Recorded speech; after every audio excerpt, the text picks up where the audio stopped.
Today, we're not just taking a step back in time.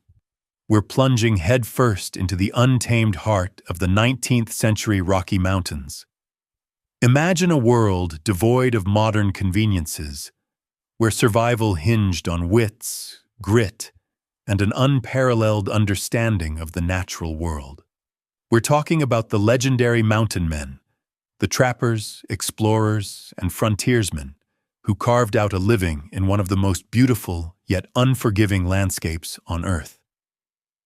When we think of survival, our minds often jump to extreme cold, but summer in the Rockies presented its own unique, often deadly challenges. Scorching sun, sudden violent thunderstorms, swarms of biting insects, elusive game, and the constant threat of dehydration. How did these iconic figures not just endure, but genuinely flourish during the long summer months? They weren't relying on a pre-packed bug-out bag. Their survival kit was their mind, their skills, and generations of accumulated knowledge, often learned directly from the indigenous peoples who called these lands home. So whether you're a modern-day prepper, a history buff, or just curious about the ultimate human-nature connection, settle in. Because today, we're going to uncover, in meticulous detail, the 7 most essential Rocky Mountain summer survival tricks employed by these original wilderness masters. Get ready to be inspired by their ingenuity. 1. The art of water sourcing. More than just a stream. For a mountain man, water was life, and finding it reliably was paramount. It wasn't just about stumbling upon a river. It was about reading the landscape for hidden hydration sources. First, they prioritized higher elevation springs. Why? Because water emerging directly from the ground at higher altitudes was generally colder, clearer, and far less likely to be contaminated by animal waste or stagnant pools found downstream. They developed an almost intuitive sense for where springs would emerge, often at the base of rock outcrops or where distinct changes in vegetation indicated underground water. But what about when obvious water sources were scarce?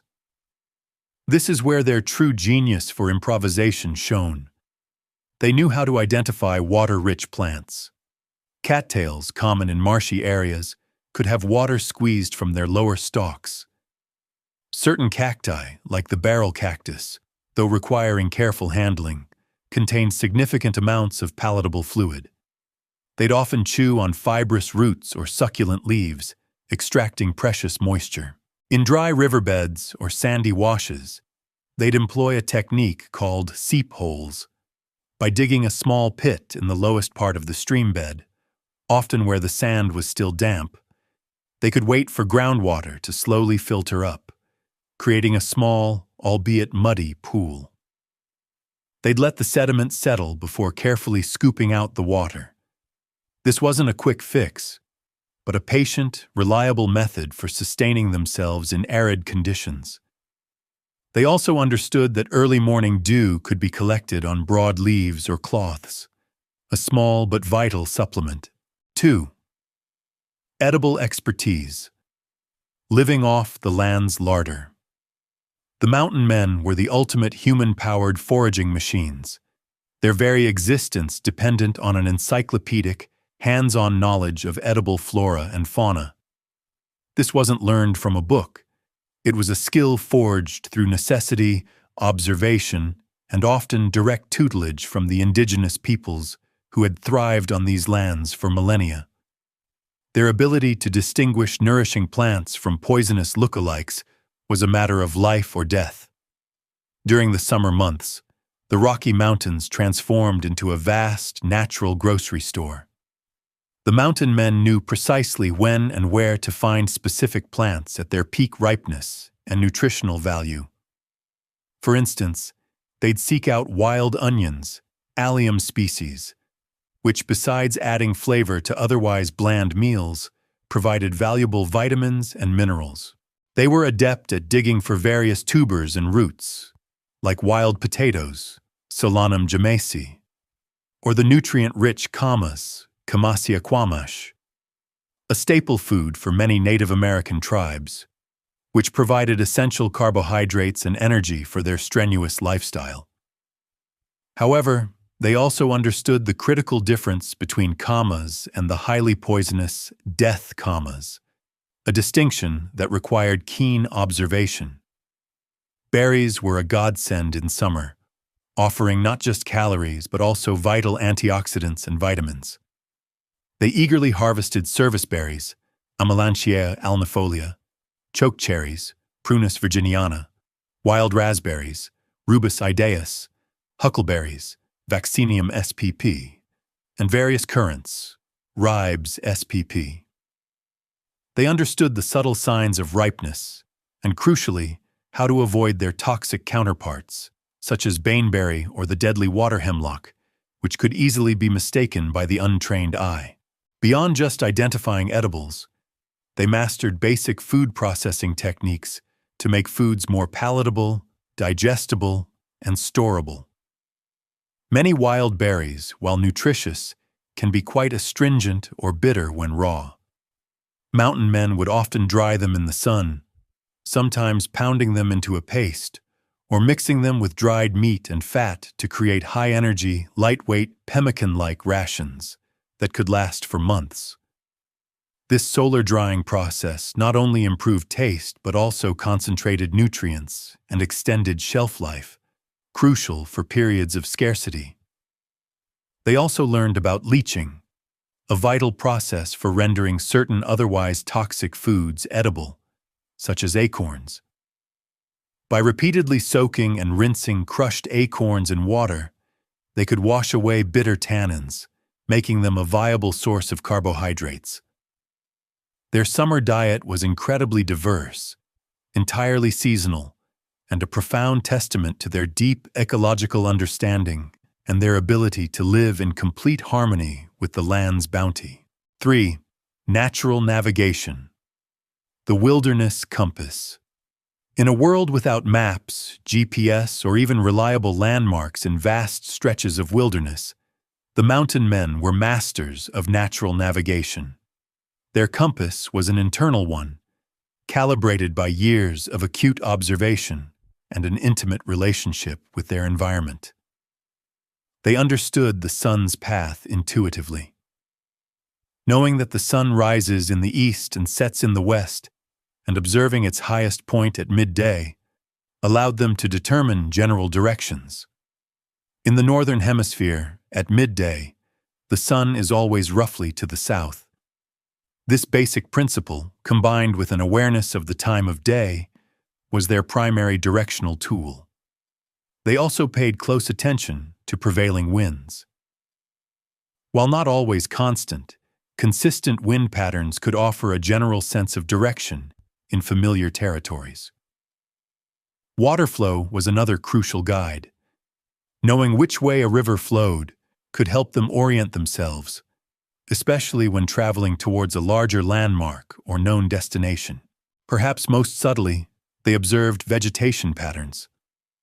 While the moss grows on the north side of trees, adage is an oversimplification.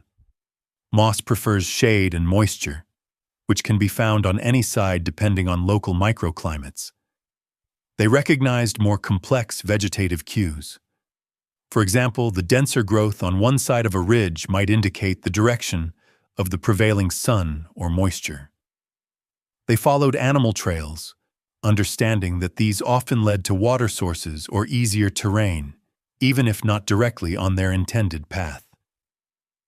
Their navigation was less about precise bearings and more about holistic orientation within a vast, living landscape.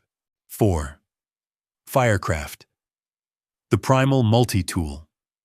For the 19th century mountain man, fire was far more than a simple comfort.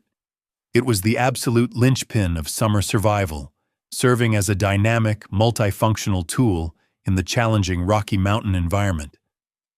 Its importance transcended mere warmth, branching into critical areas of health, safety, and psychological well-being.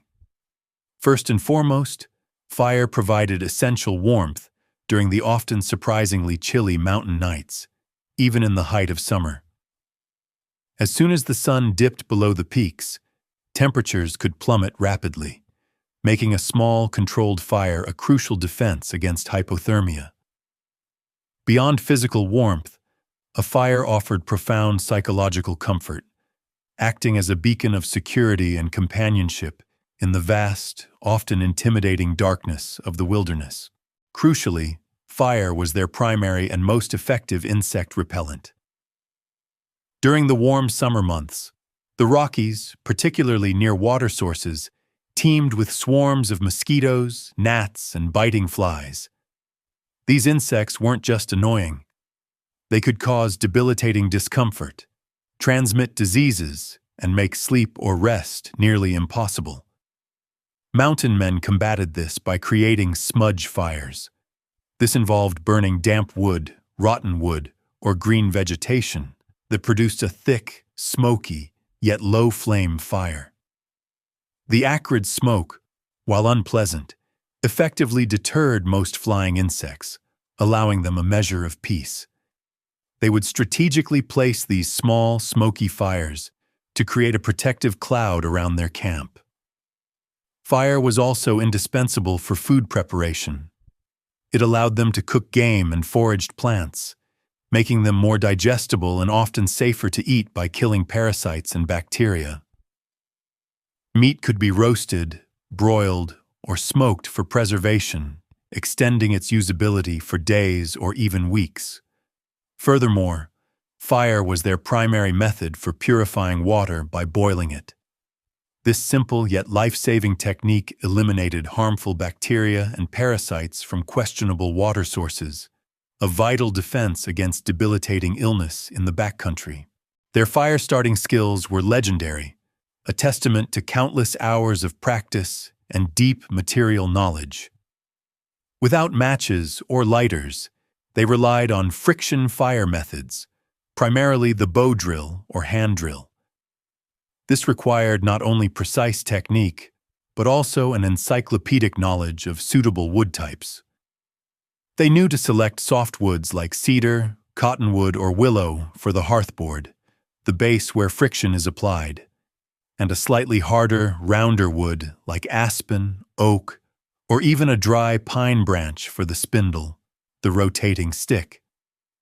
Both pieces needed to be perfectly dry and free of sap.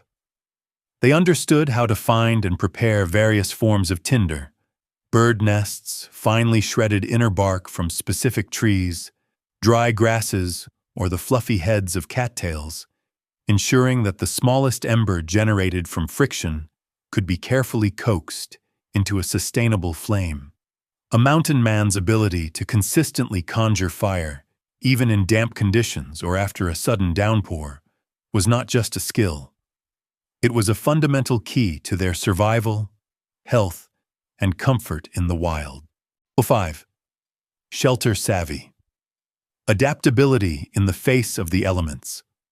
While the majestic open skies of the Rocky Mountains often served as their preferred roof, 19th century mountain men were acutely aware of the mountains' famously unpredictable summer weather. Sudden, violent thunderstorms, unexpected hailstorms, or relentless, cold downpours could transform a pleasant afternoon into a life-threatening ordeal in a matter of minutes. Their philosophy for shelter construction was rooted in speed, efficiency, and ingenious resourcefulness, utilizing only what the immediate environment offered. They weren't aiming to build permanent cabins, but rather quick, effective temporary shelters that could be erected with minimal tools and maximum natural materials. The most common and versatile was the lean-to. This simple yet highly effective structure involved angling sturdy poles against a large, solid tree trunk, a rock face, or even another fallen log. These primary poles then formed the backbone over which they would layer readily available materials. Large tree branches, thick sheets of bark, especially from deadfall, abundant pine boughs, or even animal hides if they had them readily accessible from a recent kill. The layering was crucial. Overlapping materials directed rain and wind away from the interior, providing surprising protection. Beyond the lean-to, they also understood how to quickly construct wickiups or teepee-like structures using multiple poles tied at the top and spread at the base, again covered with natural insulating and waterproofing materials.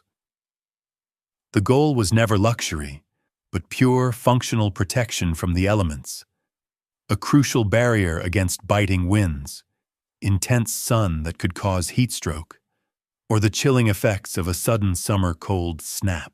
Crucially, their shelter savvy extended to expert site selection. They'd meticulously choose locations that offered natural advantages. This meant seeking out spots under large, stable rock overhangs or in caves, though they would always check thoroughly for stability and signs of animal inhabitants.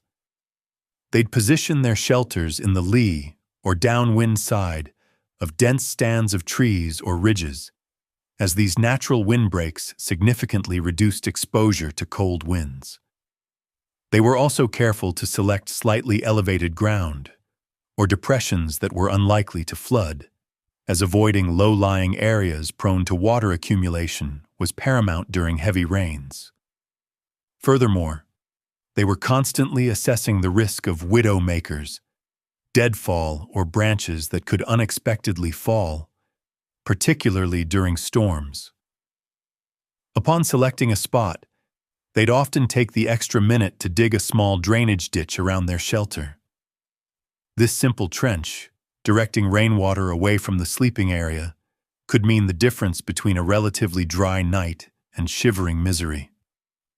Their approach to shelter was a testament to their deep, practical understanding of microclimates and their ability to quickly adapt to whatever conditions the vast and unpredictable Rocky Mountain wilderness threw at them. 6. Natural insect repellents. Battling the buzz summer in the Rocky Mountains, especially near marshy areas, rivers, or any standing water, meant one undeniable truth: bugs. Swarms of mosquitoes, relentless biting flies, and persistent gnats weren't just a nuisance. They could cause debilitating discomfort, transmit diseases, and drive even the toughest individual to the brink of madness. Without the benefit of modern chemical sprays or even simple nets, mountain men developed ingenious natural insect repellents drawing heavily on indigenous wisdom and their keen observation of the plant world. Their primary defense was the strategic use of smudge fires. This wasn't about a roaring blaze, but rather a carefully managed, low-flame fire designed to produce a maximum amount of thick, acrid smoke.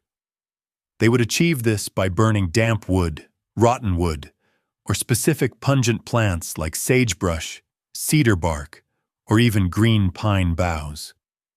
The dense, irritating smoke, while uncomfortable to humans in large doses, was highly effective at deterring most flying insects. They would build these small, smoky fires near their camp, strategically placing them so the prevailing wind would carry the smoke through their sleeping or working areas.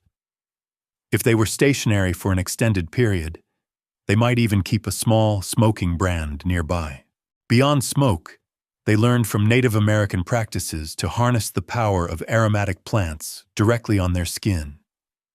They understood that certain plants contained volatile oils and compounds that insects found highly irritating or repellent. They would crush strong-smelling herbs like wild mint, Mentha spp, sage, Salvia spp, various species of yarrow, Achillea millefolium, or even wormwood, Artemisia absinthium, and rub the released oils and crushed plant matter directly onto exposed skin, particularly around the face, neck, and wrists. While perhaps not as absolute as modern repellents, these natural compounds provided a noticeable deterrent, making life in bug-infested areas significantly more tolerable. This resourceful approach highlights their deep knowledge of their botanical surroundings and their ability to extract practical solutions from the very landscape they inhabited. 7. The indomitable mindset, resilience, and adaptability. While all the practical skills, from finding water to building a quick shelter, were absolutely vital, perhaps the single most crucial survival trick of the mountain men wasn't a physical technique at all, but a deeply ingrained mental fortitude. Their very survival, year after year, hinged on an unwavering resilience, profound adaptability, and an optimistic pragmatism that allowed them to face relentless adversity head-on. They lived in a world where nothing was guaranteed. When confronted with a flooded river that cut off their path, a sudden, unexpected blizzard even in the height of summer at higher altitudes, a prolonged scarcity of game, or a debilitating injury far from any aid, they didn't succumb to panic, despair, or self-pity. Instead, their immediate response was to rapidly assess the situation, draw upon their vast reservoir of hard-won knowledge, and adapt their strategy. If one path was blocked, they found another. If a primary food source was unavailable, they swiftly sought alternatives. Their lives were a continuous lesson in making do and finding a way forward, no matter the obstacle. Their patience was legendary, an essential virtue in a world dictated by natural rhythms. They would wait for an elusive animal to appear, for a violent storm to pass, for a carefully dug seep hole to slowly fill with water, or for an injured limb to heal. This wasn't passive waiting.